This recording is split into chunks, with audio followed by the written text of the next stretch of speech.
வணக்கம் மக்களே, welcome to ஏக்யூப் academy.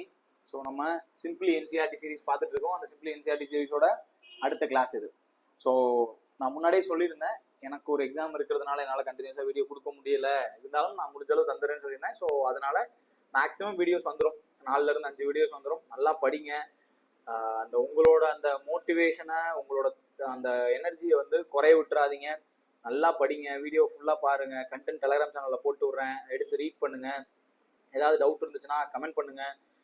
Telegram சேனலோட லிங்க் டிஸ்கிரிப்ஷனில் இருக்கும், தேவைப்படுறவங்க ஜாயின் பண்ணிக்கோங்க. ஓகேவா? ஸோ சிம்பிளி என்சிஆர்டி ஃபர்ஸ்ட் டைமாக பார்க்குறவங்களுக்காக சொல்கிறேன். சிம்பிளி என்சிஆர்டி அப்படிங்கிறது கம்ப்ளீட்டாக என்சிஆர்டி புக்ஸை பேஸ் பண்ண ஒரு ஜென்ரல் ஸ்டடீஸ் கண்டென்ட். ஓகேவா? அதுலேருந்து மொத்தமாகவே அதுலேருந்து மட்டும்தான் எடுக்கப்பட்டது. மெயினாக நம்ம தமிழ் மாணவர்களுக்காக, தமிழ்லேருந்து ப்ரிப்பேர் பண்ணி ரயில்வேஸ் போகணும் அல்லது எஸ்எஸ்சி கிளியர் பண்ணணும், ஜென்ரல் ஸ்டடீஸ் எனக்கு டஃப்பாக இருக்குது அப்படின்னு ஃபீல் பண்ணுற மாணவர்களுக்காக தான் இதை நம்ம பண்ணுறோம். ஸோ இதில் பிபிடி, நான் பிபிடியை பிடிஎஃப் மாற்றியும் ஷேர் பண்ணிடுவேன். இது போக கண்டென்ட்டும் அப்லோட் ஆகும். ஓகேவா? ஸோ இன்னைக்கு கிளாஸ்ல இந்தியன் பாலிட்டியோட அடுத்த டாபிக் நம்ம பார்க்க போறோம். பிரியாம்பிள் ஆஃப் இந்தியன் கான்ஸ்டிடியூஷன், அரசியல் அமைப்பின் முகப்புரை அப்படிங்கிறத பத்தி நம்ம தெரிஞ்சுக்க போறோம். ஸோ நம்ம பார்க்க போற டாபிக் என்ன? Preamble, features of Indian constitution வந்து நெக்ஸ்ட் கிளாஸ். ஸோ பிரியாம்பிள் அப்படின்னா தமிழ்ல முகப்புரை. ஸோ இப்போ நம்ம ஒரு புக் எழுத போறோம். ஸோ அதுதான் இந்தியன் கான்ஸ்டிடியூஷன். இப்போ அந்த புக்கு என்ன சொல்ல வருது, அந்த புக்கை எழுதினவங்களோட தாட்ஸ் என்ன, அந்த புக்கு எதை பத்தியெல்லாம் பேச போகுது, அந்த புக்ல இருந்து நமக்கு கிடைக்கக்கூடிய அதிகாரம் என்ன, நமக்கு இருக்கக்கூடிய ரெஸ்ட்ரிக்ஷன்ஸ் என்ன அப்படிங்கிற எல்லாத்தையுமே ஒரு சிம்பிள் அண்ட் ஸ்வீட்டா சொல்றது தான் பிரியாம்பிள். கிட்டத்தட்ட ஒரு இண்டெக்ஸ் பேஜ் அல்லது ப்ரிஃபேஸ் இருக்கும் இல்லையா புக்ஸ் எல்லாம், அந்த மாதிரி ஒரு இண்டெக்ஸ் பேஜ். நாங்க உள்ள என்னெல்லாம் பேசியிருக்கோம், என்னெல்லாம் எங்களோட ஐடியா அப்படிங்கிறத தெளிவா சொல்றது தான் பிரியாம்பிள். அகைன் தெளிவாகவும் சொல்லணும், சுருக்கமாகவும் சொல்லணும், அதுதான் பிரியாம்பிள். ஸோ இப்போ பிரியாம்பிள்ல நீ இதுதான் original text of Indian preamble. Indian constitution இருக்கக்கூடிய பிரியாம்பிள் இந்த மாதிரி தான் எழுதப்பட்டிருக்கும். ஸோ உங்களுக்கு தெரியுது இல்லையா? ஸோ என்ன எழுதியிருக்காங்க? We the people of India have solemnly resolved to constitute India into sovereign, socialist, secular, democratic republic, and to secure to all its citizens justice, social, economic, political, liberty of thought, expression, belief, faith and worship, equality of status and opportunity, and promote among them all fraternity, assuring the dignity of the individual and the unity and integrity of the nation. In our Constitution Assembly, the 26th day of November 1949, இந்த date already உங்களுக்கு நான் சொல்லியிருக்கேன், hereby adopt, enact and give to ourselves this constitution. அதாவது இந்திய மக்களாகிய நாம், அப்படிதான் ஆரம்பிக்குது. நம்ம வந்து இவங்க வந்து அரசியல் அமைப்பு, கான்ஸ்டிடியூஷன் அசம்பிளி அப்படின்னு அவங்க சொல்லல, டிராஃப்டிங் கமிட்டி அப்படின்னு அவங்க சொல்லல, we the people of India அப்படின்னு ஆரம்பிக்குது. இந்திய மக்களாகிய நாம் நமக்கென்று ஒரு அரசியலமைப்பு உருவாக்கி நமக்கு நாமே வழங்கிக் கொள்கிறோம் அப்படிங்கிற மாதிரி தான் எழுதியிருக்காங்க.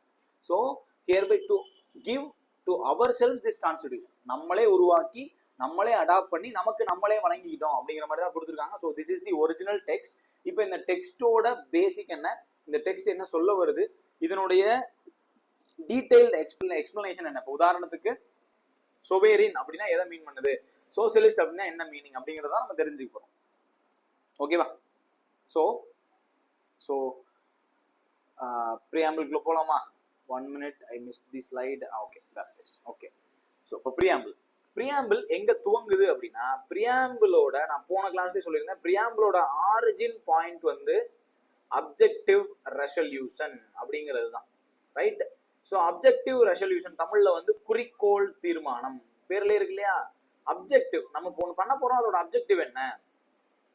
குறிக்கோள் தீர்மானம். நம்ம ஒன்று பண்ண போறோம், கான்ஸ்டிடியூஷன் எழுத போறோம், கான்ஸ்டிடியூஷன் அசம்பிளிலாம் ஃப்ரேம் பண்ணிட்டோம்.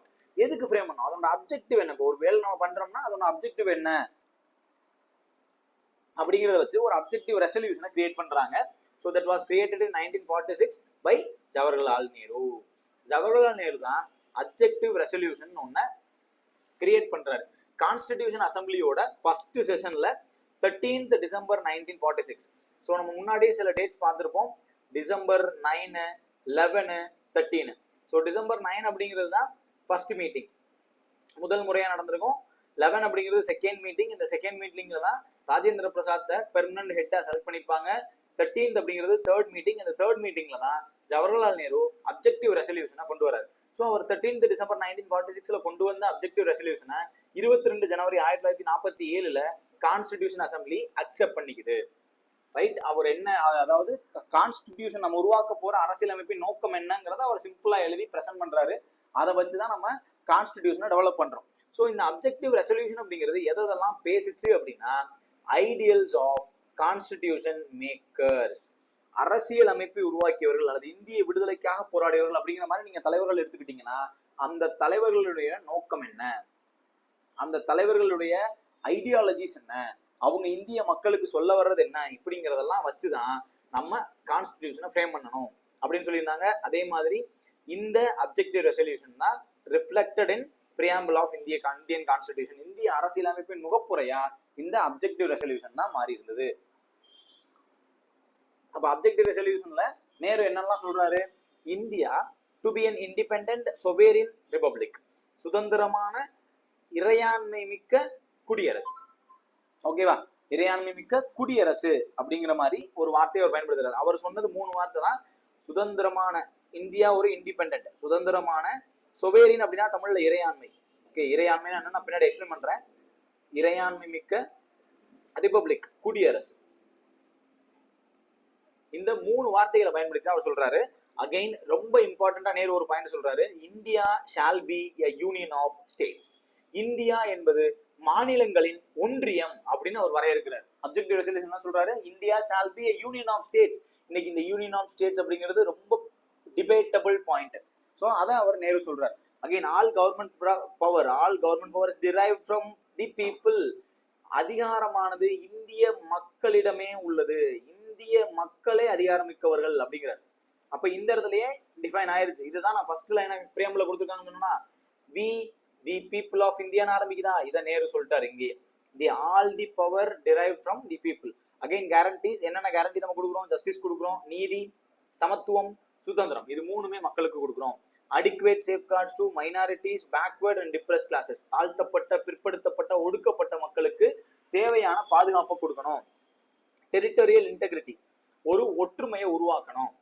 Right, the state shall contribute to world peace and the welfare of mankind. உலக அமைதிக்காகவும் உலகில் உள்ள மக்களுக்காகவும் இந்த நாடு தன்னால் இயன்றவரை உதவும். இப்படிங்கிறது தான் நேரு சொல்றாரு.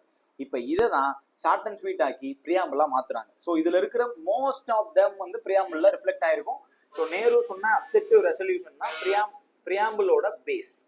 ஓகேவா, பிரியாம்பிள் எப்ப அப்ஜெக்டிவ் ரெசல்யூஷன் எந்த டேட்ல வருது, எப்ப அக்செப்ட் பண்றாங்க, யாரு கொண்டு வந்தா, அதுல சொல்லப்பட்ட பாயிண்ட்ஸ் என்ன. இப்போ இந்த அப்ஜெக்டிவ் ரெசல்யூஷன் பிரியாம்பிளா மாறுது. அந்த பிரியாம்பிளோட பேஸ் நம்ம தெரிஞ்சுக்க போறோம். So preamble of Indian constitution, முகப்புரை, இந்திய அரசியலமைப்பினுடைய முகப்புரை. டெஃபினிஷன், முகப்புரைனா என்ன? ஸோ அது ஒரு இன்ட்ரோடக்டரி ஸ்டேட்மெண்ட், அது ஒரு அறிமுக உரை. நீங்க உள்ள ஒரு 400 ஆர்டிகிள் நீங்க படிக்க போறீங்க, அதுல அமெண்ட்மெண்ட் இருக்கு, நிறைய நீங்க படிக்க போறீங்க. அதுல நாங்க என்ன சொல்லியிருக்கோம் அப்படிங்கிறத ஒரு இன்ட்ரோடக்டரி ஸ்டேட்மெண்ட்டா, ரைட், ஒரு இன்ட்ரோடக்ஷனா சொல்றாங்க. ஸோ அது ஒரு இன்ட்ரோடக்டரி ஸ்டேட்மெண்ட்ஸ். அதுல நம்ம என்ன பண்ணியிருக்கோம் அப்படின்னா, நம்மளோட பாலிசி திங்கர்ஸ் அல்லது நம்மளுடைய சுதந்திர போராட்ட வீரர்கள் எல்லாரோட எய்ம் என்ன, அப்ஜெக்டிவ் என்ன அப்படிங்கிற எல்லாத்த பத்தியுமே பேசியிருக்கோம். Okay, presents the intention of framers and core values of the nation. நம்ம நாட்டினுடைய நோக்கம் என்ன, நாட்டினுடைய கொள்கை என்ன, நாடு எதுலெல்லாம் உடன்படுது, எதுலெல்லாம் முரண்படுது, இந்திய மக்களுக்கு என்ன தேவை, என்ன தேவையில்லை, எல்லாத்தையுமே கொண்டு வந்து சொல்ல முயற்சி பண்ணதுதான் பிரியாம்பிள்.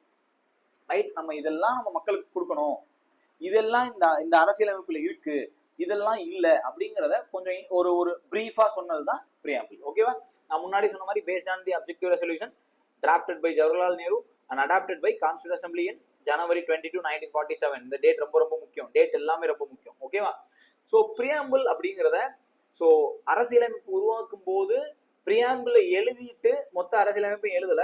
எப்படி பண்ணாங்க அப்படின்னா, மொத்த அரசியலமைப்பும் எழுதி முடிக்கப்படுது. அவங்க என்னெல்லாம் எழுதணும்னு நினைச்சாங்களோ எல்லாத்தையுமே எழுதிட்டாங்க. தென் லாஸ்டா தான் பிரியாம்பிள் வந்து கிரியேட் பண்றாங்க. ஸோ ஃபைனலா தான் பிரியாம்பிள் வந்து எழுதப்படுது. அரசியலமைப்பு மொத்தமும் எழுதி முடிச்ச பிறகுதான் பிரியாம்பிள் எழுதப்படுது. So final preamble was drafted by B N Rau. So B N Rau யாருன்னு பார்த்தோம், ஆல்ரெடி கான்ஸ்டிடியூஷனல் அட்வைசர், அரசியல் அமைப்பினுடைய ஆலோசகரான பிஎன் ராவ் தான் இந்திய முகப்புரை, அரசியலமைப்பின் முகப்புரையை இறுதி வடிவம் கொடுத்தவர். அவர் தான் இறுதி வடிவம். Final preamble was drafted by sir B N Rau. So B N Rau அரசியலமைப்பின் ஆலோசகர், இவர் தான் வந்து பிரியாம்பிளுடைய இறுதி வடிவத்தை எழுதுறாரு. ஸோ பிரியாம்பிளோட ஐடியா, இந்திய அரசியலமைப்புக்கு ஒரு பிரியாம்பிள் தேவை அப்படிங்கிற ஐடியா நம்ம எங்க இருந்து எடுத்துக்கிறோம், அமெரிக்கால இருந்து எடுத்துக்கிறோம். ஸோ உலகில் முதல்ல அமெரிக்க அரசியலமைப்பு தான் பிரியாம்பிளோட உருவாகுது. ஸோ அவங்க உருவாக்கும் போது ஒரு பிரியாம்பிள் எழுதிட்டு தான் அரசியலமைப்பு எழுதுறாங்க. ஸோ 1760s 1760 அமெரிக்கா சுதந்திரம் அடைந்த பிறகு அமெரிக்க அரசியலமைப்பு எழுதப்படுது. அப்போ பிரியாம்பிள் எழுதிட்டு ஒரு 8 ஆர்டிகல் எழுதியிருப்பாங்க. ஸோ அமெரிக்கா தான் முதல்ல பிரியாம்பிளோட எழுதுனாங்க. ஸோ அதை இன்ஸ்பயர் பண்ணி தான் இந்தியாவுக்கு ஒரு பிரியாம்பிள் தேவை அப்படிங்கிற நம்ம டிசிஷனுக்கு வரோம். அதே மாதிரி பிரியாம்பிள் என்ன மாதிரி எழுதப்படணும், அகைன் இங்க லாங்குவேஜ் அப்படின்னா நான் இங்கிலீஷ் அப்படி சொல்லலை, அது என்ன நடையில இருக்கணும், எதெல்லாம் சொல்லணும் எதெல்லாம் சொல்ல தேவையில்லை அப்படிங்கிறத நம்ம எங்க இருந்து டிரைவ் பண்றோம் அப்படின்னா ஆஸ்திரேலியன் கான்ஸ்டிடியூஷன்ல இருந்து டிரைவ் பண்றோம். ஆஸ்திரேலிய அரசியலமைப்புல இருந்து தான் பிரியாம்பிள் எவ்வாறு எழுதப்படணும், என்னென்னலாம் பிரியாம்பிள்ல இருக்கணும் என்னென்னலாம் இருக்கக்கூடாது அப்படிங்கறதெல்லாம் நம்ம ஆஸ்திரேலியன் கான்ஸ்டிடியூஷன்ல இருந்து தான் டிசைட் பண்றோம். அப்ப பிரியாம்பிள் ஒன்னு எழுதணும் அப்படிங்கிறது டிசைட் ஆனது அமெரிக்கன் கான்ஸ்டிடியூஷனை பார்த்து, அது எப்படி எழுதப்படணும் அப்படிங்கிறது கான்ஸ்டிடியூஷன் ஆஸ்திரேலிய கான்ஸ்டிடியூஷன்ல இருந்து எடுக்கப்பட்டது. ஓகேவா? தென் வேர்ட்ஸ், அதுல இருக்கக்கூடிய முக்கியமான வார்த்தைகள் லிபர்ட்டி, ஈக்வாலிட்டி, ஃப்ராட்டர்னிட்டி. சுதந்திரம், லிபர்ட்டி அப்படிங்கிறது சுதந்திரம். ஸோ ஈக்வாலிட்டி அப்படிங்கிறது சமத்துவம். தென் ஃப்ராட்டர்னிட்டி அப்படிங்கிறது சகோதரத்துவம். இந்த 3 ஐடியாஸுமே taken from the French constitution which reflects French Revolution. French புரட்சி நீங்க எல்லாரும் கேள்விப்பட்டிருப்பீங்க இல்லையா? ரொம்ப முக்கியமான வரலாற்றினுடைய மிக முக்கியமான புரட்சி பிரெஞ்சு புரட்சி. ஸோ அந்த பிரெஞ்சு புரட்சியிலிருந்து எடுக்கப்பட்டதுதான் இந்த 3 வார்த்தைகளும், லிபர்ட்டி சுதந்திரம், ஈக்வாலிட்டி சமத்துவம், ஃப்ராட்டர்னிட்டி சகோதரத்துவம். இந்த 3 வார்த்தைகளுமே பிரெஞ்சு ரெவல்யூஷன்ல இருந்து எடுக்கப்பட்டது. ஓகேவா? ஸோ நெக்ஸ்ட், ஸோ பிரியாம்பிள் இருக்கக்கூடிய முக்கியமான கீவேர்ட்ஸ் என்ன, பிரியாம்பிள் எதெல்லாம் சொல்ல வருது, ஸோ பிரியாம்பிளோட இம்பார்ட்டன்ட் டேட்டாஸ் அல்லது வேர்ட்ஸ். ஃபர்ஸ்ட் ஸ்டார்டிங்லேயே we the people of India, we the people of India அப்படின்னு ஆரம்பிக்குது. அதுலேயே இன்னொரு முக்கியமான டேட்டா கொடுக்குறாங்க, இந்திய அரசியலமைப்பு ஏற்றுக்கொள்ளப்பட்ட நாள். இது உங்களுக்கு நான் முன்னாடி சொல்லியிருக்கேன். இந்திய அரசியலமைப்பு எப்போது ஏற்றுக்கொள்ளப்பட்டது, date of adoption is 26 November 1949. Date of enactment நடைமுறைக்கு வந்த நாள் அப்படிங்கிறது 26 ஜனவரி 1950. ரைட், 26 ஜனவரி 1950 தான் இந்திய அரசியலமைப்பு வந்து நடைமுறைக்கு வருது. அது போக என்னென்ன வார்த்தைகள் இருக்கு, இந்த ஆர்டர் ரொம்ப ரொம்ப முக்கியம். The order is sovereign, socialist, secular, democratic republic. sovereign, socialist, secular, democratic republic. இந்த ஆர்டர் ரொம்ப ரொம்ப ரொம்ப முக்கியம். ஸோ sovereign அப்படின்னா இறையாண்மை கொண்ட, ரைட். sovereign அப்படின்னா என்ன, இறையாண்மை. இப்போ நான் அடுத்தடுத்து எல்லாத்தையும் எக்ஸ்பிளைன் பண்றேன், தமிழ்ல எழுதிக்கங்க. sovereign அப்படின்னா இறையாண்மை. சோசியலிஸ்ட் அப்படின்னா சமத்துவ சமூக குறிக்கோள், சமத்துவம் அல்லது சமூக குறிக்கோள். தென் செக்யூலர் அப்படின்னா சமய சார்பற்ற தன்மை, சமய சார்பற்ற தன்மை. டெமோக்ராட்டிக் அப்படின்னா ஜனநாயக குடியரசு, ஜனநாயகம், ரைட், ஜனநாயகம். தென் ஃபைனலா குடியரசு. இந்த ஆர்டர் ரொம்ப ரொம்ப முக்கியம். ஆர்டரே கேட்பாங்க பிரியாம்பிள்ல என்ன ஆர்டர்ல அந்த வேர்ட்ஸ் இருக்கு. So sovereign, socialist, secular, democratic republic, இறையாண்மை மிக்க சமத்துவ சமூகமான சமய சார்பற்ற ஜனநாயக குடியரசு, இதுதான் குடியரசு, ரைட், குடியரசு. இதுதான் பிரியாம்பிள் இருக்கக்கூடிய ஆர்டர். இதுக்கப்புறம் அவங்க என்னென்னலாம் சொல்றாங்க, ஜஸ்டிஸ். என்ன விதமான ஜஸ்டிஸ், சோசியல், எக்கனாமிக்கல், பொலிட்டிக்கல். சமூக நீதி, பொருளாதார நீதி, அரசியல் நீதி. ஸோ சோசியல் அப்படிங்கிறது சமூக நீதி, பொருளாதார நீதி, அரசியல் நீதி, எல்லா மக்களுக்குமே. ஸோ எல்லா மக்களுக்கும் இந்த 3 விதமான ஜஸ்டிஸை பிரியாம்பிள் என்ஷூர் பண்ண சொல்லுது. ஸோ அப்போ இதுவும் கேட்பாங்க, பிரியாம்பிள்ல என்ன விதமான நீதி, ஜஸ்டிஸ் வந்து வழங்கப்படுது, பிரியாம்பிள் மூலமா என்ன நீதி வழங்கப்படுது, சமூக நீதி, பொருளாதார நீதி, அரசியல் நீதி. அதே மாதிரி லிபர்ட்டி, சுதந்திரம், என்ன விதமான சுதந்திரம் உண்டு. எக்ஸ்பிரஷன், தனது கருத்துக்களை உருவாக்குவதற்கு, கருத்துக்களை பரப்புவதற்கு, கருத்துக்களை பின்பற்றுவதற்கான சுதந்திரம் வழங்கப்படுது.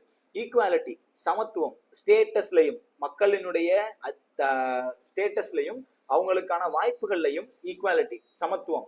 ஃப்ராட்டர்னிட்டி, நான் முன்னாடி சொன்ன மாதிரி சகோதரத்துவம், ரைட், சகோதரத்துவம். ஒவ்வொரு மக்களும் அவர்களுக்குள்ள ஒரு சகோதரத்துவத்தோட வாழணும் அப்படிங்கிறத அஷ்யூர் பண்றதுக்காக ஃப்ராட்டர்னிட்டின்ற வார்த்தையை சேர்க்கிறோம். ஸோ அது போக நேஷனல் யூனிட்டி அண்ட் இன்டெகிரிட்டி ரொம்ப ரொம்ப முக்கியமானது, நாட்டினுடைய ஒற்றுமையும் ஒருமைப்பாடும் ரொம்ப ரொம்ப முக்கியம் அப்படிங்கிறது எல்லாம் தான் பிரியாம்பிள்ல சொல்லியிருக்காங்க. ஸோ பிரியாம்பிள்ல சொல்லப்பட்ட ஒவ்வொரு வார்த்தையும் நம்ம எக்ஸ்பிளைன் பண்றோம், ரைட். இப்போ இதுக்கப்புறம் ஒவ்வொரு கீவேர்டோட ரீசன் என்ன, எதுக்கு அந்த வார்த்தை அங்க இருக்கு அப்படிங்கிற நம்ம தெரிஞ்சுக்க போறோம். So first, we the people of India அப்படின்னு ஏன் ஆரம்பிக்கிறாங்க அப்படின்னா, நான் முன்னாடியே சொன்ன மாதிரி இந்தியா தனக்கான அதிகாரத்தை அல்லது தனக்கான அந்த பவர் யார்கிட்ட இருக்கு அப்படின்னா இந்திய குடிமக்கள்கிட்ட தான் இருக்கு. ஸோ இந்த we the people of India எதை இண்டிகேட் பண்ணுது?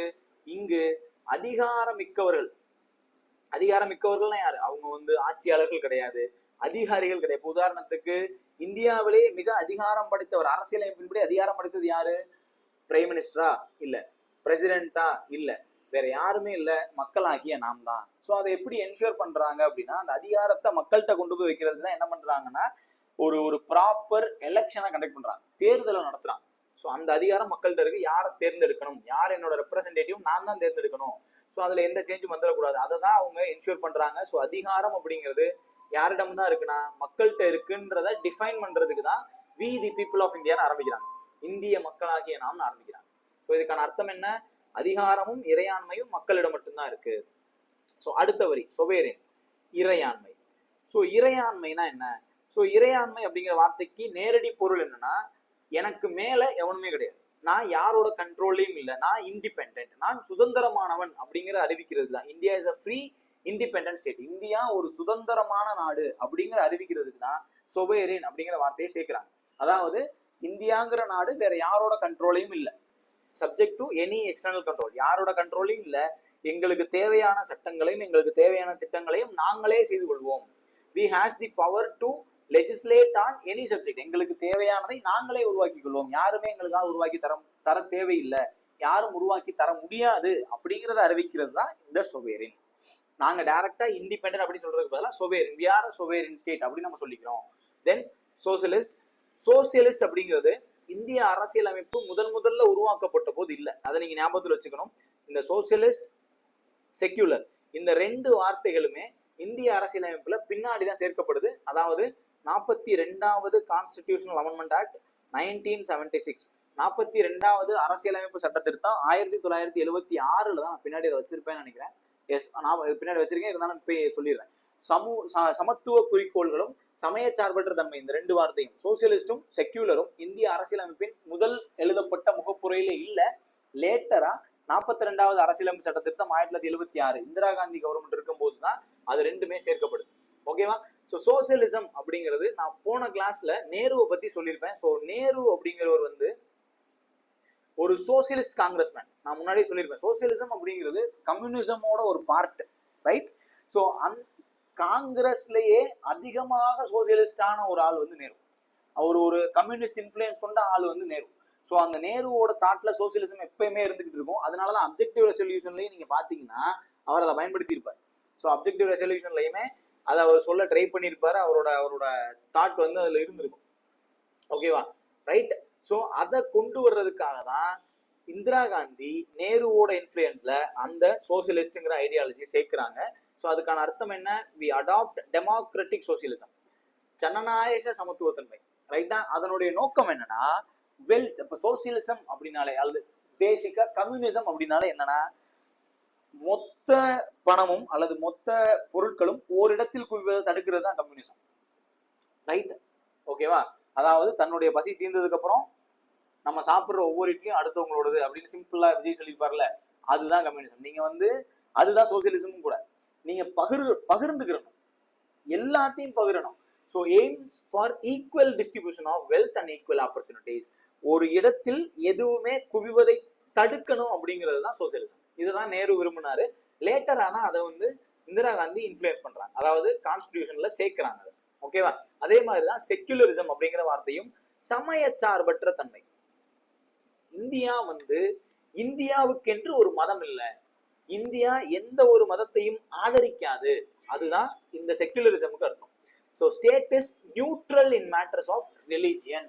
மதத்தை பொறுத்து இந்தியா ஒரு நடுநிலையான நாடு, எந்த மதத்துக்கும் ஆதரவாக இருக்காது. அதுக்கு என்ன அர்த்தம்? அப்ப இந்தியா எந்த ஒரு மதத்தையும் ப்ரொமோட் பண்ணாது. இப்போ உதாரணத்துக்கு பாகிஸ்தான் அப்படின்னு நீங்க எடுத்துக்கிட்டீங்கன்னா, பாகிஸ்தான் அரசினுடைய மதம் வந்து இஸ்லாம். ஆனா இந்திய அரசுக்குன்னு மதம் கிடையாது.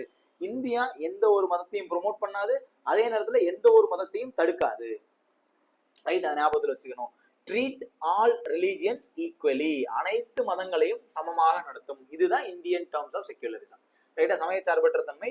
ஸோ சமயச்சார்பற்ற தன்மையும் 42வது அரசியலமைப்புலாம் சேர்க்கப்படுது, சட்டத்திருத்தம் சேர்க்கப்படுது. இதுல முக்கியமான பாயிண்ட் என்ன, இந்த கேஸ் நீங்க ஞாபகத்தில் வச்சுக்கணும். எஸ்ஆர் பொம்மை கேஸ் ரொம்ப ரொம்ப முக்கியமானது. Secularism is a basic structure of Indian constitution. Secularism அதாவது சமயச்சார்பற்ற தன்மை என்பது இந்திய அரசியல் அமைப்பின் அடிப்படை கட்டமைப்பின் ஒரு பகுதி அப்படின்னு சொல்றாங்க. சமய சார்பற்ற தன்மை செக்யுலரிசம் அப்படிங்கிறது இந்திய அரசியல் அமைப்பின் ஒரு பேசிக் ஸ்ட்ரக்சர்னு சொன்ன கேஸ் இது, ரைட்? அந்த கேஸ் எந்த கேஸ்? அதுக்கு பேர் என்ன? SR பொம்மை கேஸ், 1994. மறந்துடக்கூடாது. பேசிக் ஸ்ட்ரக்சர்னா என்ன நான் டீட்டெயிலா சொல்லித்தரேன், இப்போதைக்கு இதை மட்டும் தெரிஞ்சுக்கங்க. So secularism is a basic structure of Indian constitution. மெயினா பிரியாம்பிள்ல சொல்லப்பட்ட எல்லாமே பேசிக் ஸ்ட்ரக்சர் தான், அது பின்னாடி அதையும் நான் சொல்றேன். ஸோ பேசிக் ஸ்ட்ரக்சரோட மீனிங் என்ன அப்படின்னா, அதை நீங்க அரசியல் அமைப்புல இருந்து எடுக்க முடியாது, அல்லது அதுல சேஞ்சஸ் கொண்டு வர முடியாது. இப்போ உதாரணத்துக்கு இப்ப இருக்கிற பார்லிமெண்ட் நினைச்சா செக்யுலரிசம் அப்படிங்கிற வார்த்தையை தூக்கிட முடியுமா அப்படின்னா இட் இஸ் டிஃபிகல்ட். முடியும், பட் இட் இஸ் டிஃபிகல்ட். அப்படி பண்ணா அது சுப்ரீம் கோர்ட் வரைக்கும் போய் எப்படியும் அது தூக்க விட மாட்டாங்க. ஏன்னா பேசிக் ஸ்ட்ரக்சர் இருக்கு இல்லையா, பேசிக் ஸ்ட்ரக்சர் அப்படின்னாலே அதை அசைக்க முடியாது அப்படின்றது அர்த்தம், ரைட்? So secularism முடிஞ்சாது. அடுத்தது டெமோக்ராட்டிக். இந்தியா ஒரு ஜனநாயக நாடு. ஸோ ஜனநாயகம் அப்படின்னா என்னன்னு தெரியும் இல்லையா, விஜய் படம் இல்லை, இது வேற. ஸோ ஜனநாயகம் அப்படின்னா என்ன அர்த்தம்? இந்தியாவினுடைய அரசாங்கம், ரைட்? அரசாங்கம் அப்படிங்கிறது மக்களால தேர்ந்தெடுக்கப்படும். அது ஒரு டெமோக்ராட்டிக். டெமோக்ரஸி அப்படின்னாலே தேர்தல் நடக்கணும், அதுதான் டெமோக்ரஸி. ஸோ டெமோக்ரஸில ரெண்டு இருக்கு, டைரக்ட் டெமோக்ரஸி, இன்டைரக்ட் டெமோக்ரஸி இருக்கு. அதை நம்ம உள்ள டீட்டெயிலா படிப்போம். ஃபர்ஸ்ட் டெமோக்ரஸி இருக்கணும். டெமோக்ரஸினா என்ன? அரசாங்கத்தை அல்லது ஆளுகிற அத்தாரிட்டியை மக்கள் தேர்ந்தெடுக்கணும். Government derives its authority from the will of the people.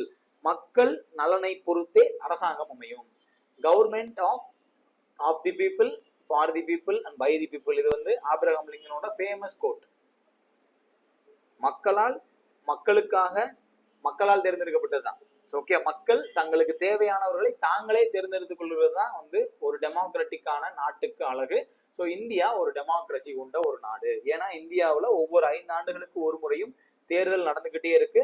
தலைவர்களும் ஆளுகிற ஆட்சியாளர்களும் மாறிக்கிட்டே இருக்காங்க. அது என்னைக்கு நிக்குதோ அன்னைக்கு நம்மகிட்ட டெமோக்ரஸி இல்லை அப்படிங்கிற மாதிரி ஆயிடும். ஸோ டெமோக்ரஸி ரொம்ப முக்கியமான ஒரு வார்த்தை.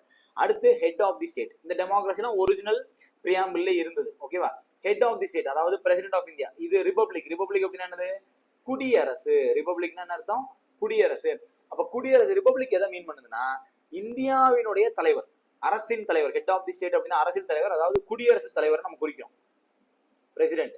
ஸோ குடியரசுத் தலைவர் அப்படிங்கிறவர் வந்து he is elected. அதாவது இந்திய அரசினுடைய ஹெட் எப்படி தேர்ந்தெடுக்கப்படுறாருன்னா எலெக்ட் பண்ணப்படுறாரு. ஸோ தேர்தல் நடக்குது, அதனால இந்தியா ஒரு குடியரசு. ஸோ அந்த எலெக்ஷன் வந்து ஒரு இன்டைரக்ட் எலெக்ஷன், மறைமுக தேர்தல். குடியரசுத் தலைவர் வந்து மறைமுக தேர்தலாம் தேர்ந்தெடுக்கப்படுவாரு. ஆனா அந்த ரிபப்ளிக்கை ஏன் நம்ம சொல்றோம் அப்படின்னா, இப்போ உதாரணத்துக்கு இங்கிலாந்து எடுத்துப்போம். ஸோ நம்ம பிரிட்டன்ல இருந்து சுதந்திரம் வாங்கின ஒரு நாடு. இப்ப அந்த பிரிட்டன்ல மன்னராட்சி தான், ஒரு குடும்பத்தை சேர்ந்தவர்கள் தான் பிரிட்டனினுடைய தலைவராக வர முடியும். தலைவர் இந்த சென்ஸ் அவங்க தான் head of the state, right? So அவரு ஒரு குடும்பத்துல இருந்து மட்டும்தான் வருவாங்க, மன்னர் குடும்பம் தான். நீங்க இப்ப கூட அப்படிதான் இருப்பாங்க. ஆனா இந்தியா அப்படிப்பட்ட நாடு இல்ல. எந்த ஒரு குடிமகனும் ஹெட் ஆஃப் தி ஸ்டேட் ஆகலாம். நீங்கள் வந்து இந்த பின்புலம் கொண்டவரா இருக்கணும், அல்லது இவ்வளவு படிச்சிருக்கணும், அல்லது இந்த மதத்தை சார்ந்தவரா இருக்கணும், அல்லது இவ்வளவு சம்பாதிச்சவரா இருக்கணும், இவ்வளவு சொத்து வச்சவரா இருக்கணும், அப்படி எதுவுமே கிடையாது. எனி ஒன் இந்தியன் சிட்டிசனா இருந்தா போதும், இந்திய குடிமகனா இருந்தா மட்டுமே போதும், நீங்க குடியரசுத் தலைவர் ஆகலாம். So the president is elected அப்படிங்கிறத சொல்லணுன்றதுக்காக ரிபப்ளிக் அப்படிங்கிற வார்த்தையை வச்சிருக்காங்க. அப்ப இங்க சொவேரின் டெமோக்ராட்டிக் ரிபப்ளிக் அப்படிங்கிறது ஒரிஜினல் கான்ஸ்டிடியூஷன்ல இருந்துச்சு. சோசியலிசம் அண்ட் செக்யுலர் வந்து இப்பதான் சேர்த்திருக்காங்க 1976. ஓகேவா? தென் ஜஸ்டிஸ். ஜஸ்டிஸ்ல 3 இருக்கு, நம்ம ஆல்ரெடி சொல்லிட்டோம். Social, economical, political justice. So social justice அப்படிங்கிறது அதாவது சமூக நீதி. சமூக நீதிங்கிறது எதை குறிக்குதுன்னா no discrimination on caste, creed, gender, religion. ரொம்ப ரொம்ப முக்கியமானது. ஸோ இந்திய அரசியலமைப்பு சமூக நீதியை வலியுறுத்துது. சமூக நீதினா என்னன்னா ஜாதியை பொறுத்தோ, மதத்தை பொறுத்தோ, நம்மளுடைய நம்ம மூதாதையர்களா நம்மளோட ரேஸ்ன்னு சொல்லுவோம் இல்லையா, நம்மளுடைய பின்புலம், அதெல்லாம் பொறுத்தோ, பாலினத்தை பொறுத்தோ எந்த பாகுபாடும் கிடையாது. யாரு வேணா எந்த பதவியை வேணா அடையலாம், யாரு வேணா எந்த இடத்துக்கு வேணா போக முடியும். So there is no restriction, no discrimination. ஜாதியை வச்சு பாகுபாடு காட்டக்கூடாது, மதத்தை வச்சு பாகுபாடு காட்டக்கூடாது. ஈவன் ஆண், இது பெண், பொங்கல்னா இப்படிதான் இருக்கணும், பாகுபாடு காட்டக்கூடாது. Every one are equal. Social justice. Economical ஜஸ்டிஸ்னா no discrimination based on wealth, income, status.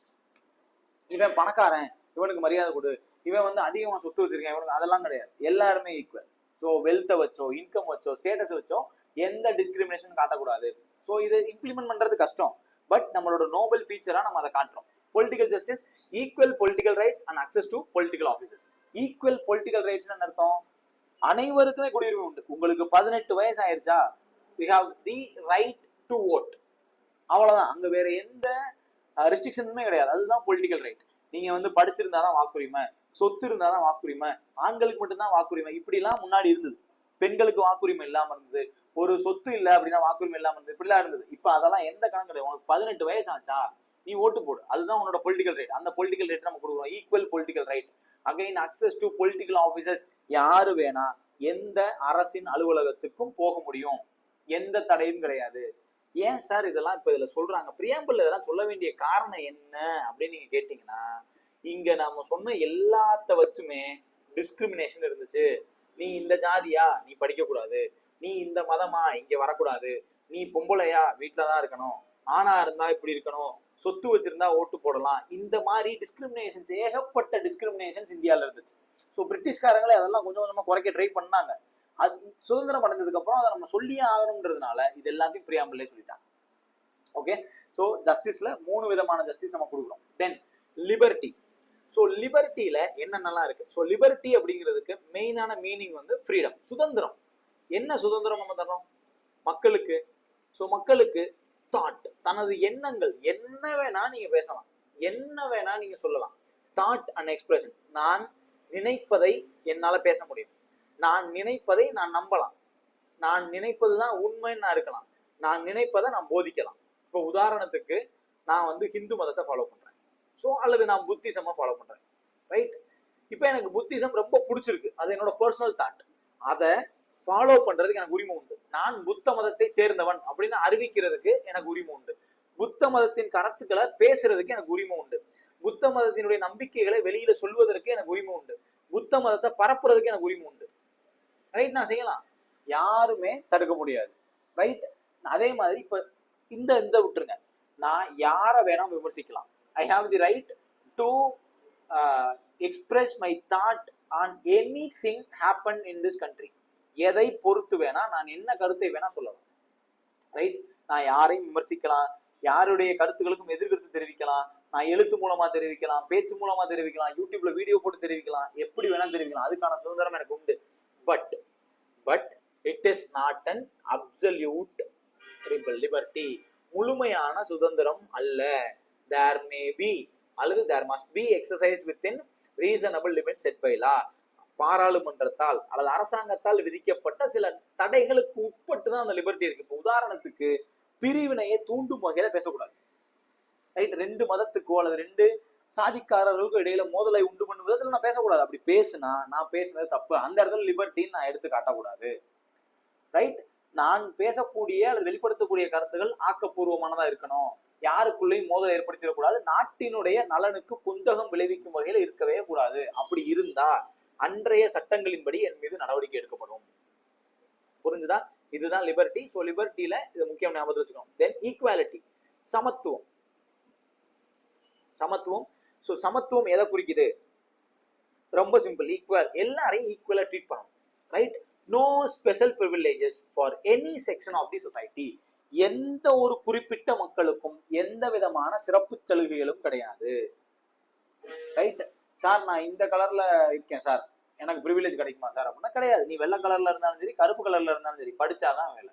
நீ எந்த மதமா இருந்தாலும் உனக்கும் அதே தான், எந்த சாதியா இருந்தாலும் அதே தான். சில நேரங்கள்ல அரசாங்கம் என்ன பண்ணலாம் அப்படின்னா, இப்ப இவன் ரொம்ப பாதிக்கப்பட்டிருக்கான், இவன் எப்படியாவது முன்னுக்கு கொண்டு வரணும்னு நினைச்சு அவனுக்கு ஸ்பெஷலா ஏதாவது செய்யலாம், ரைட்? அது வந்து ஈக்குவாலிட்டி அஃபெக்ட் எல்லாம் பண்ணாது, அவனுக்கு அது தேவை பண்ணிதான் ஆகணும், ரைட்? இப்போ உதாரணத்துக்கு ஒரு மலைவாழ் கிராமம் இருக்கு, அந்த கிராமத்துல இருந்து போக்குவரத்து வசதியே இல்லை, அவனுக்கு நீங்க ரோடு போட்டு கொடுக்குறீங்கன்னா அது வந்து ஸ்பெஷல் ப்ரிவிலேஜ் கிடையாது.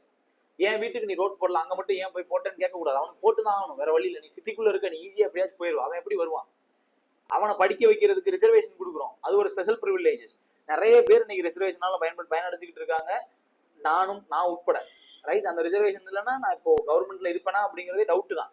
ஸோ அது ஒரு ஸ்பெஷல் ப்ரிவிலேஜ் தான், அரசாங்கம் கொடுத்துருக்குதான். ஓபிசிக்கு இவ்வளவு ரிசர்வேஷன், எஸ்சிக்கு இவ்வளவு ரிசர்வேஷன், எஸ்டிக்கு இவ்வளவு ரிசர்வேஷன் கொடுத்துருக்குதான். அது ஈக்குவாலிட்டி அஃபெக்ட் பண்ணாது. ஏன் அஃபெக்ட் பண்ணாதுன்னா, அதை அஃபெக்ட் பண்ற மாதிரி அரசாங்கம் சட்டங்களை மாத்திக்கிறது, ரைட்? அதாவது அஃபெக்ட் பண்ணாத மாதிரி, நான் பண்ற மாதிரி சொல்லிட்டேன்னா அஃபெக்ட் பண்ணாத மாதிரி சட்டங்கள் மாற்றப்படுது, ஓகேவா? ஏன்னா அவனுக்கு அது தேவை, கொடுத்துதான் ஆகணும். அதை நம்ம ஸ்பெஷல் ப்ரிவிலேஜ்னு சொல்லக்கூடாது, ரைட்? அது வந்து சிறப்பு சலுகை அல்ல, அது அடிப்படை சலுகை, அதை அவனுக்கு கொடுத்துதான் ஆகணும், right? Again equal opportunities for all without discrimination. Again இந்த டிஸ்கிரிமினேஷன்ல நீங்க எல்லாத்தையும் வச்சுக்கலாம், கேஸ்ட், ரிலீஜியனு, ரேஸு, ஜெண்டர், இந்த மாதிரி எந்த விதத்துலயும் டிஸ்கிரிமினேஷன் கிடையாது. யார் வேணா எந்த போட்டிக்கு வேணா வரலாம், எல்லாருக்கும் ஈக்குவல் ஆப்பர்ச்சுனிட்டி தான். Every one is equal before law. இது ரொம்ப ரொம்ப முக்கியமானது. சட்டத்தின் முன் அனைவரும் சமம். சட்டத்தின் முன் அனைவரும் சமம். அந்த சட்டம் அப்படிங்கிறது இந்திய அரசியலமைப்பு சட்டம் தான். அந்த சட்டத்துக்கு முன்ன எல்லாருமே equal. There is no discrimination. அதுதான் equality, right? So then fraternity அப்படிங்கிறது எதை குறிக்குது? சகோதரத்துவம் அப்படிங்கிறது எதை குறிக்குதுன்னா தி ஃபீலிங் ஆஃப் பிரதர்ஹுட். அவன் என்னுடைய சகோதரன், இந்த நாட்டில் உள்ள மக்கள் அனைவரும் என் சகோதர சகோதரிகள்.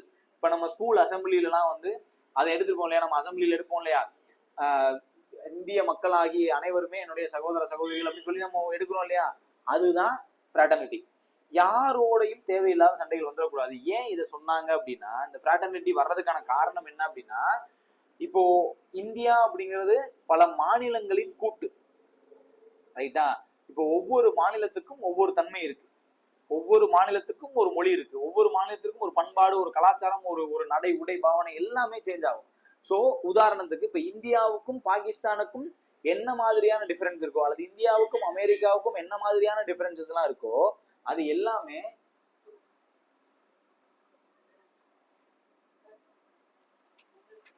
ரிவைஸ் பண்ணுங்க. ஒரு நிமிஷம் வரேன்.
So I am back. ஒரு சின்ன phone call, sorry for the interruption. So continue பண்ணிடலாம். ஸோ ஃப்ராட்டர்னிட்டி, ஸோ பிரதர்ஹுட் அப்படிங்கிறது என்னன்னு தெரிஞ்சது இல்லையா? நம்ம இப்போ இந்தியாவுக்கும் அமெரிக்காவுக்குமே எல்லா வகையிலையுமே வித்தியாசம் உண்டு, உணவு முறையில் ஆரம்பிச்சு எல்லாமே. அதே தான் தமிழ்நாட்டுக்கும் மகாராஷ்டிராவும் எடுத்துக்கிட்டீங்கன்னா, இப்போ தமிழ்நாடு பக்கத்தில் இருக்கிற கர்நாடகாவோ ஆந்திராவோ கேரளாவோ எடுத்துக்கோங்க, தேர் இஸ் ஹியூஜ் டிஃபரன்ஸ். மொழியில கூட ஒத்து போகாது, உணவுல ஒத்து போகாது, கலாச்சாரத்துல ஒத்து போகாது, பண்பாடுல ஒத்து போகாது, எதுலையுமே ஒத்து போகாது. எல்லாமே தனித்தனி நாடுகள் மாதிரி, எல்லாத்துக்கும் ஒவ்வொன்றும் இருக்கு. ஸோ இதுக்குள்ள எந்த சண்டையும் வந்துடக்கூடாது, எந்த விதமான இன்ஃபுளுன்ஸும் வந்துடக்கூடாது, தேவையில்லாத பிரச்சனைகள் வந்துடக்கூடாதுன்னா ஃப்ராட்டர்னிட்டின்னு ஒரு வார்த்தை சேர்க்கிறாங்க. ஸோ ரொம்ப முக்கியமான ஒரு வார்த்தை. அஷ்யூர்ஸ் டிக்னிட்டி ஆஃப் தி இண்டிவிஜுவல், ரொம்ப முக்கியமானது. ஒவ்வொரு தனி மனிதனுடைய அவனுடைய எப்படி சொல்றது, டிக்னிட்டி அது பாதிக்கப்படவே கூடாது. அவனுக்குன்னு ஒரு இண்டிவிஜுவாலிட்டி இருக்கு, அது பாதிக்கப்படக்கூடாது. Promote unity and integrity of the nation. இந்த யூனிட்டி இன்டெகிரிட்டி அப்படிங்கிற வார்த்தையும் 42வது அரசியலமைப்பு சட்டத்திட்டத்தின் மூலமா தான் சேர்க்கப்பட்டிருக்கும், ஓகேவா? யூனிட்டி அண்ட் இன்டெகிரிட்டி, ஒற்றுமை மற்றும் ஒருமைப்பாடு. ஏன் சேர்த்திருப்பாங்கன்றதையும் நம்ம தெரிஞ்சுப்போம். So I will explain the next slide. Unity and integrity வார்த்தையும் ரொம்ப முக்கியமானது, அதுவும் பின்னாடி தான் சேர்க்கப்பட்டிருக்கும், சரியா? அது போக இப்ப நம்ம ஃபேக்டா இந்த ஃபேக்ட்ஸ் எல்லாம் தெரிஞ்சுக்கணும், ரொம்ப ரொம்ப இம்பார்ட்டன்ட். என்ன அப்படின்னா, கேஎம் முன்ஷி அப்படிங்கிறவரு இந்திய அரசியலமைப்பை என்ன டிஃபைன் பண்றாருன்னா பொலிட்டிக்கல் ஹாரோஸ்கோப், அதாவது அரசியல் ஜாதகம் அப்படின்னு டிஃபைன் பண்றாரு. இது கேட்பாங்க, அரசியல் ஜாதகம். இந்திய அரசியலமைப்பை ஜாதகம் அல்லது ஹாரோஸ்கோப் அப்படின்னு டிஃபைன் பண்ணவர் யாரு? கேஎம் முன்ஷி. இந்திய அரசியலமைப்பின் முகப்புரையானது key to the Indian constitution, இந்திய அரசியலமைப்பின் திறவுகோல். இந்திய அரசியலமைப்பின் திறவுகோல் அப்படின்னு சொன்ன ஒரு பேர் என்ன? Ernest Parker. So Ernest Parker அப்படிங்கிறவர் தான் திறவுகோல்னு சொல்றாரு. Then soul of Indian constitution, இந்திய அரசியலமைப்பின் ஆன்மா. முகப்புரையானது இந்திய அரசியலமைப்பின் ஆன்மான்னு சொன்னவர் யாரு? Thakur Das Bhargava. Then identity card, ID card அடையாள அட்டை, இந்திய அரசியலமைப்பின் ஐடென்டி கார்டு அடையாள அட்டைன்னு சொன்னவர் பேர் என்ன? N.A. பால்கிவாலா. ஓகேவா? சோ இந்த 4 பேரும் இந்திய அரசியலமைப்புக்கு சில சிறப்பு பெயர்கள் கொடுத்திருக்காங்க.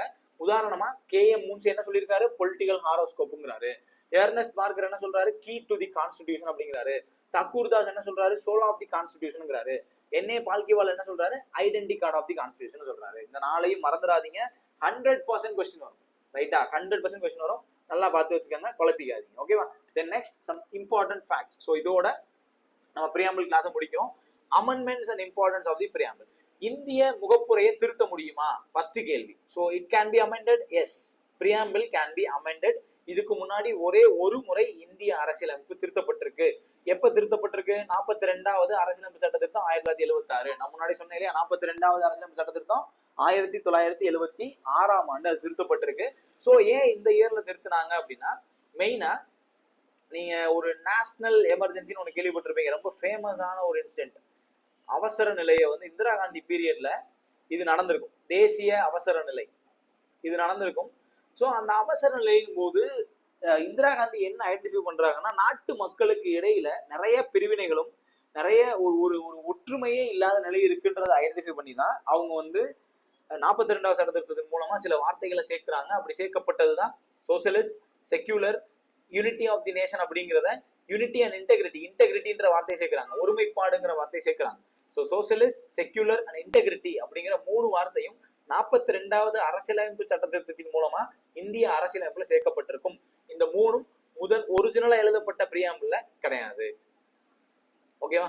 ரைட். ஸோ இம்பார்ட்டன்ஸ் ஆல்ரெடி நான் உங்களுக்கு சொல்லிட்டேன். இது வந்து அரசியலமைப்பை எழுதினவங்க அல்லது இந்திய சுதந்திரத்துக்காக போராடினவங்க அவங்களுடைய நோக்கம் என்ன அப்படிங்கறத சொன்னதுதான் preamble. So legal status. Preamble அப்படிங்கிறது லீகலா வேலிடா இல்லையா அப்படிங்கிறதுக்கு நம்ம ஒரு 3 கேஸை ஞாபகத்தில் வச்சுக்கணும். ஸோ அதுல முதல் கேஸ் வந்து Berubari case. So Berubari union வழக்கு அல்லது பெர்பாரி வழக்கு. ஸோ பெர்பாரி வழக்குல பிரியாம்பிள் என்ன சொல்றாங்க அப்படின்னா, preamble is a key to the minds of the maker. அதாவது அரசியலமைப்பை உருவாக்கியவர்களினுடைய நோக்கம் தான் பிரியாம்பிள். சோ இதை நம்ம பார்ட்டாலாம் எடுத்துக்க முடியாது அப்படின்னு சொல்லிடலாம். But not a part of the constitution. நல்லா புரிஞ்சுக்கணும். பிரியாம்பிள் இந்திய அரசியலமைப்பின் ஒரு பகுதியா இல்லையா அப்படின்னு ஒரு கேள்வி வருது. அப்படி வரும்போது பெர்பாரி வழக்குல உச்சநீதிமன்றம் என்ன சொல்றாங்க அப்படின்னா, பிரியாம்பிள் அப்படிங்கிறது இந்திய அரசியலமைப்பின் ஒரு பகுதி அல்ல, not a part of constitution சொல்லிடுறாங்க. தென் அடுத்து ரொம்ப முக்கியமான ஒரு வழக்கு கேசவநந்த பாரதி வழக்கு 1973. இதுல என்ன சொல்லுவாங்கன்னா, preamble is an integral part of the constitution. இந்திய அரசியல் அமைப்பின் ஒருங்கிணைந்த ஒரு பகுதி அப்படின்னு சொல்லிடுறாங்க. Preamble is a integral part. எதுல சொல்றாங்க? கேசவநந்த பாரதி கேஸ்ல சொல்லி முடிச்சு விட்டுறாங்க. அடுத்து LIC இந்தியா கேஸ் 1935. இந்த வழக்குல எக்ஸ்ட்ரா ஒரு பாயிண்ட் ஆட் ஆகுது. Preamble is an integral part தான், அது ஒருங்கிணைந்த ஒரு பகுதி தான், அதுல மாற்றம் இல்ல. But not directly enforceable in a court of law. சட்டத்தின்படி அல்லது நீதிமன்றங்களில் வழக்குகள் போடுவதன் மூலம் பிரியாம்பிள் இருக்கக்கூடியதை நடைமுறைப்படுத்துங்க அப்படின்னு சொல்ல முடியாது. It is not enforceable. இந்திய அரசியலமைப்பின் முகப்புரையில் உள்ள விஷயங்களை நடைமுறைப்படுத்தியே ஆகணும்னு எந்த விதமான சட்டப்பூர்வமான நடவடிக்கையும் எடுக்க முடியாது. இப்போ உதாரணத்துக்கு இதை புரிய வைக்கிறதுக்காக நான் சொல்றேன். இப்போ உதாரணத்துக்கு சோசியலிஸ்ட் அப்படின்னு செக்யூலர்னு ஒரு வார்த்தை இருக்கு, சமயச்சார்பற்ற தன்மைன்னு ஒரு வார்த்தை இருக்கு. சமயச்சார்பற்ற தன்மைனா என்ன? நம்ம எந்த ஒரு மதத்துக்கும் ஆதரவா இருக்கக்கூடாது. இப்போ உதாரணத்துக்கு ஒரு ரூலிங் பார்ட்டி இருக்காங்க, அந்த ரூலிங் பார்ட்டி வந்து ஒரு குறிப்பிட்ட மதத்தை ப்ரொமோட் பண்றாங்கன்னு வச்சுக்கோங்க. எல்லாரும் இந்த சமயம் தான் கும்பிடணும்னு சொல்லிடுறாங்க. அப்போ இது பிரியாம்பிளுக்கு எதிராக இருக்கு அப்படி நம்ம சொல்ல முடியாது இல்லையா? ஏன்னா state is neutral in matters of religion. ஆனா இப்போ ஒரு மதத்துக்கு தான் நீங்க முக்கியத்துவம் கொடுக்கணும்னு ஒரு அரசாங்கம் சொல்லுதுன்னா இதை எதிர்த்து இப்ப பிரியாம்பிள்ல பாருங்க, நம்ம செக்யூலர்னு சொல்லியிருக்கோம், ஆனா இந்த கவர்மெண்ட் இப்படி சொல்றாங்க, இது தப்பு, அதனால இதை நான் டிராப் பண்ண சொல்லுங்க நம்ம சொல்ல முடியாது. பிரியாம்பிள் இருக்கக்கூடியதை நடைமுறைப்படுத்தியே ஆகணும் அப்படின்னு எந்த அவசியம் கிடையாது. It can not be enforceable. அது நடைமுறைப்படுத்தத்தக்கது அல்ல. Is not enforceable by the court of law. Okay, ஞாபகத்தில் வச்சுக்கோங்க. ரைட்டா? So 3 case. பெர்பாரி யூனியன் கேஸ்ல நாட் அ பார்ட்னு சொல்லிடுவாங்க, கேசவநந்த பாரதி கேஸ்ல இன்டெகிரல் பார்ட்னு சொல்லுவாங்க, LIC இந்தியா கேஸ்லயும் இன்டெகிரல் பார்ட்னு தான் சொல்லுவாங்க. அதே நேரத்தில் அதை நடைமுறைப்படுத்த இயலாதுன்னு சொல்லிடுவாங்க. இதுக்கு முன்னாடி ஒரு கேஸ் நான் சொன்னா, SR பொம்மை கேஸ் சொன்னா, SR பொம்மை கேஸ்ல secularism is a basic structure of Indian constitution சொல்லியிருக்காங்க. அப்போ பிரியாம்பிள்ல இந்த 4 கேசஸையும் நீங்க ஞாபகத்தில் வச்சுக்கணும். So this is the end for preamble. ஓகேவா? ஸோ நெக்ஸ்ட் கிளாஸ்ல நம்ம என்ன பார்க்க போறோம் அப்படின்னா, ஃபீச்சர்ஸ் ஆஃப் இந்தியன் கான்ஸ்டிடியூஷன் பார்க்க போறோம். ஓகேவா? ஸோ நெக்ஸ்ட் கிளாஸ் மீட் பண்ணலாம். நல்லா படிங்க. All the best. தேங்க்யூ.